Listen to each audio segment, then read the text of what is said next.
సృష్టి స్థితి లయ కారకుడైన పరమేశ్వరుడికి అఖండ భారతదేశంలో అనేక దేవాలయాలు ఉన్నాయి. ఒక్కో క్షేత్రంలో శివలింగానికి ఒక్కో ప్రాముఖ్యత ఉంది. వీటన్నిటిలో ద్వాదశ జ్యోతిర్లింగాల్లో ఒకటైన కాశీ క్షేత్రానికి అక్కడ లింగ రూపంలో కొలువైన విశ్వనాథుణ్ణి అత్యంత మహినత్వంగా భావిస్తారు. కానీ ఆ క్షేత్రం కంటే కూడా మహిమగల ప్రదేశంగా ఓ క్షేత్రాన్ని భావిస్తారు. అదే దక్షిణ కైలాసంగా పిలువబడే శ్రీకాళహస్తి క్షేత్రం.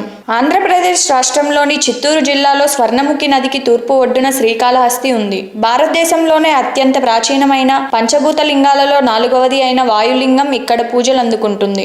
అద్భుతమైన భారతీయ వాస్తుకళకు ఈ ఆలయ నిర్మాణ శైలి అద్దం పడుతుంది. శ్రీకృష్ణ దేవరాయల కాలంలో నిర్మించిన గాలిగోపురం, చెక్కు చెదరని రీతిలో కనిపించే 1000 కాళ్ల మండపాలు ఆలయంలో ప్రధాన ఆకర్షకులు. కలంకారీ కళకు శ్రీకాళహస్తి పెట్టింది పేరు. శ్రీకాళహస్తిలో గర్భగుడిలో కొలువై ఉన్న శివలింగానికి ఎన్నో ప్రత్యేకతలు ఉన్నాయి. ఈ శివలింగాన్ని ప్రాణం గల శివలింగంగా భక్తులు విశ్వసిస్తారు. దీనికి ఓ ప్రత్యేక కారణం కూడా ఉంది. ఆలయం గర్భగుడిలో ఉండే అన్ని దీపాలు నిశ్చలంగా ఉన్న శివలింగం ఎదురుగా ఉండే అఖండ జ్యోతి మాత్రం ఎప్పుడూ రెపరెపలాడుతూ ఉంటుంది. స్వామివారి ఉచ్ఛ్వాస నిశ్వాసల గాలి కారణంగా దీపం ఎల్లప్పుడూ రెపరెపలాడుతుందని నమ్ముతారు.